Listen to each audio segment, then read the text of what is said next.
Welcome to the Simplicity of Wellness podcast. I'm Amy White, holistic nutritionist, life coach, and weight loss specialist.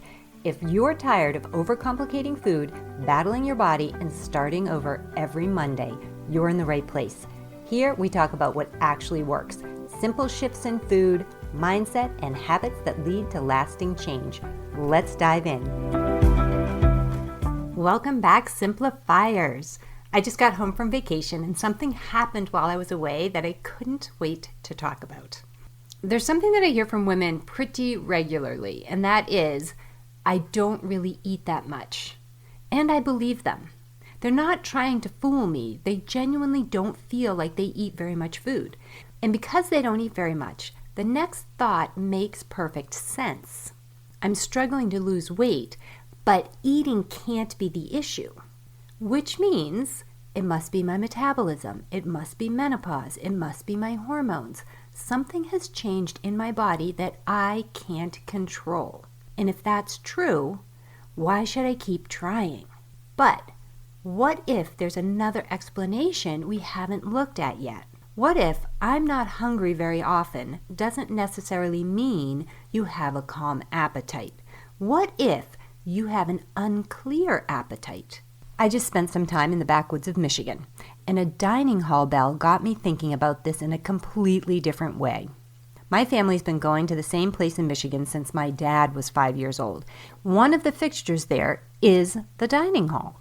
During the season, from Memorial Day through Labor Day, if you stay in camp, you pay for the dining hall.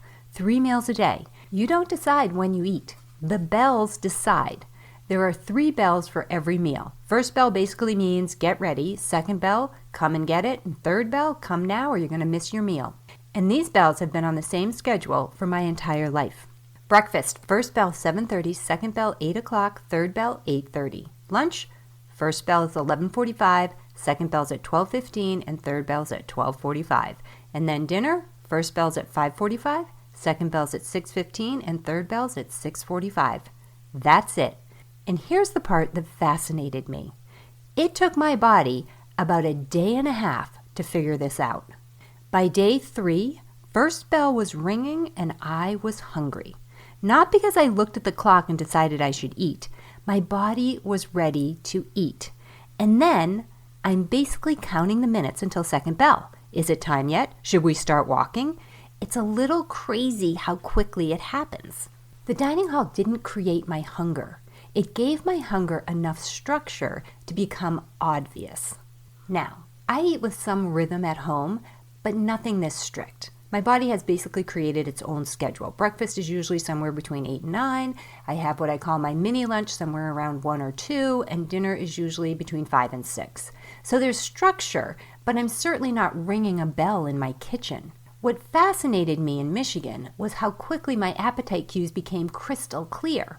Our bodies love rhythm. Sleep has rhythm. Hormones have rhythms. Digestion has rhythms. And appetite has rhythm too. Your body can learn when food normally arrives. When meals happen at somewhat predictable times, and there's actually some space between those meals, hunger can become much easier to recognize. You're hungry, you eat, you're satisfied, you go live your life. And then you're hungry again.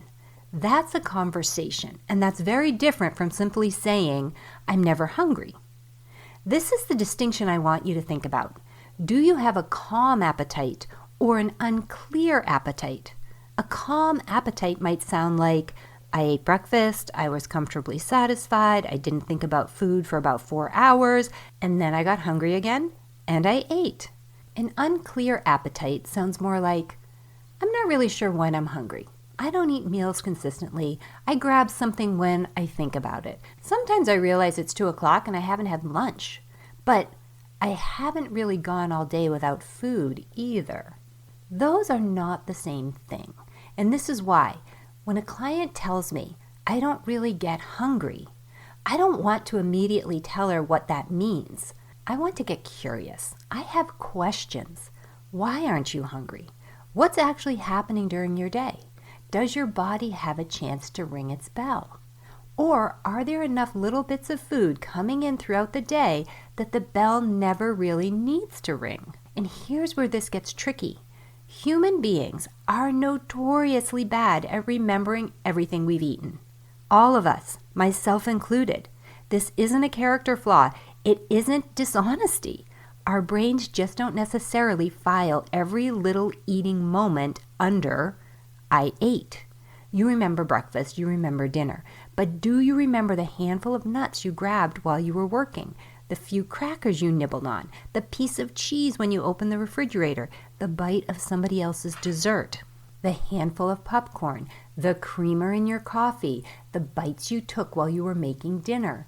Those moments can disappear from our memory because none of them felt like a meal. So you get to the end of the day and sincerely think, I barely ate anything today. And maybe you're right. Maybe you truly aren't eating enough. That's useful information. But maybe you're eating just often enough that you're never particularly hungry. While those little eating moments are adding up to more energy, calories, than you realize. That's useful information too. So when you tell me, I don't eat very much, so calories can't be my problem, I don't want to tell you you're wrong. I want to help you find out if you're right. We're not trying to prove that you're eating too much. We're trying to find out what's actually happening. Because this is often where menopause gets blamed for everything. You're not eating huge meals. You're not particularly hungry. Your weight is going up anyway. So naturally you think, well, it can't be how I'm eating. It has to be my hormones. And yes, menopause changes the conversation. Hormonal changes can affect your body composition, insulin sensitivity, sleep, appetite, where we store fat, and how much muscle we're carrying. But different doesn't mean powerless. I don't want you blaming yourself. And I also don't want you handing all of your power over to menopause before we've even looked at what's actually happening. Let's understand what changed before deciding there's nothing you can do about it. There's another piece to the dining hall experiment.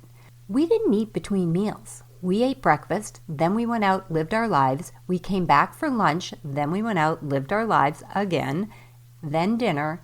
There was space between our meals. Every time we eat, particularly foods containing carbohydrates or protein, we create a metabolic response that includes insulin. That's normal. Insulin isn't bad. We need it.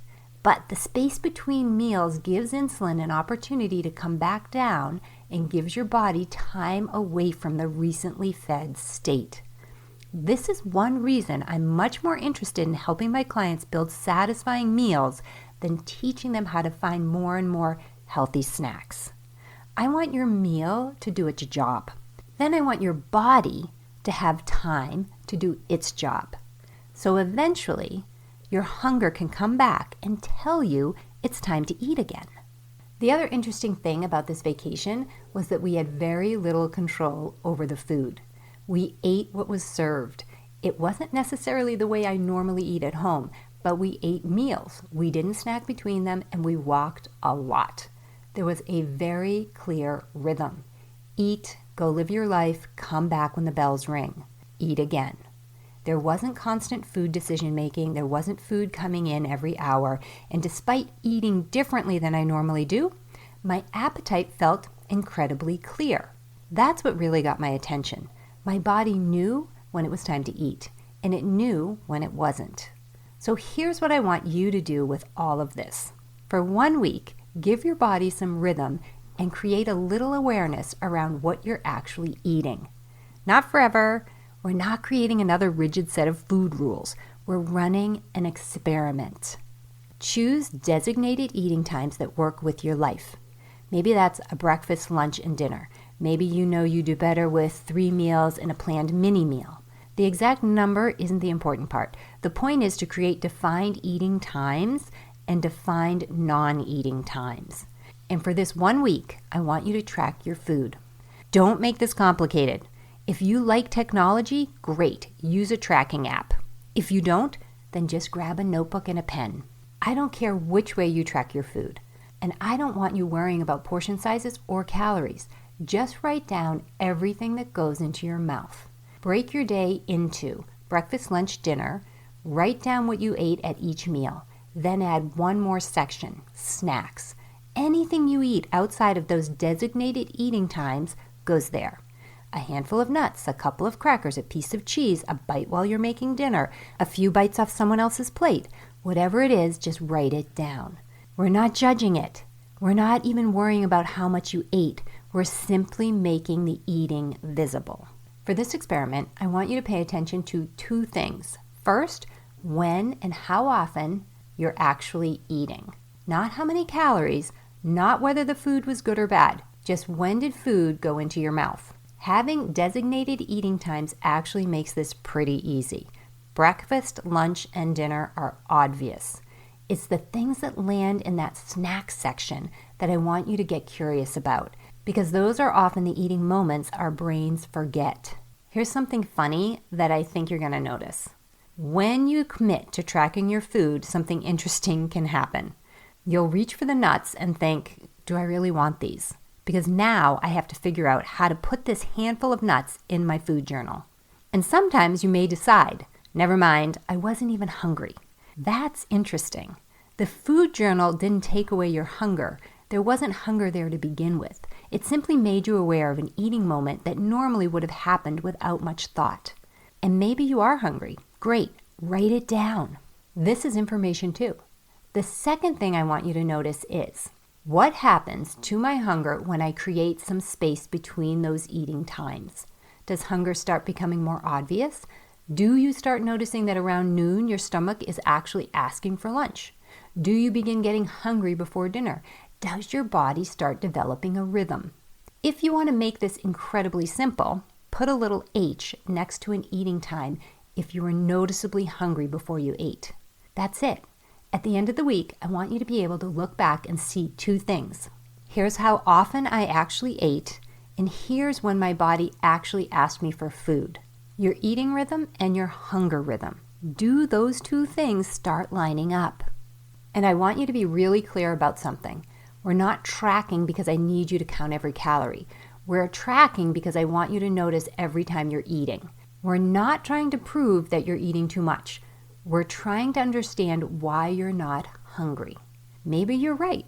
Maybe you really aren't eating enough. Great. Now we know. Maybe you discovered you're eating more often than you realized. Great. Now we know that too. Maybe you discover that you've had an unclear appetite for so long that you genuinely weren't sure what hunger felt like anymore. That's okay. Now we know where to start. There's hope in knowing, because once we know what's actually happening, we can do something with that information. Don't be surprised if the first couple of days feels a little strange. Remember my dining hall. It took about 2 days. Then by day 3, first bell rang and my body was basically saying, finally, let's eat. Your body likes rhythm. Give it a chance to find one. You don't need dining hall bells ringing in your kitchen. You're simply creating your own version of the dining hall bell. Give your body predictable times to eat and enough space between them to see if your body starts ringing its own bell. I want you to experience the difference between a calm appetite and an unclear appetite. A calm appetite isn't, I'm never hungry. I ate, I was satisfied, I went several hours without thinking about food. Then my body told me it was ready to eat again. Hunger, eat, satisfied, go live your life, hungry again. That's a rhythm your body can work with. So give it a week, give it some structure, pay attention, and listen for your own dining hall bell. You might be surprised how quickly you start hearing it.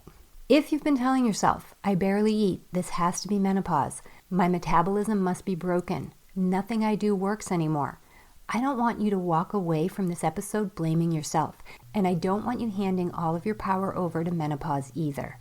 I want you to get curious, because there may be something here that you actually can influence. Your body may not need to fight harder. It may simply need enough consistency for its signals to become clear again.